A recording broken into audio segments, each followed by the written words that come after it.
Mahigpit namang binabantayan ng Pangulong Bongbong Marcos ang sitwasyon sa Middle East.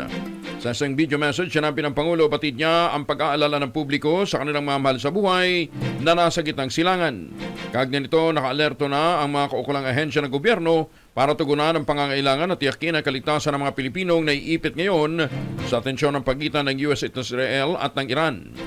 Iginiit pa ng Pangulong BBM kailangang antabayanan ang sitwasyon sa Middle East, lalo tiyak na magtutuloy-tuloy pa ang giyera sa rehiyon. Ngayon ay patuloy ang aming pag-monitor para tiyakin na nasa magandang kalagayan ang ating mga kababayan sa Middle East. Ang ating tuloy-tuloy na binabantayan dahil ito'y kailangan natin tuloy-tuloy na bantayan at hindi ito tapos pa. Palagay ko patuloy pa itong gerang ito. Ngunit sa aming latest report ay ang ating mga kababayan ay nasa safe na lugar.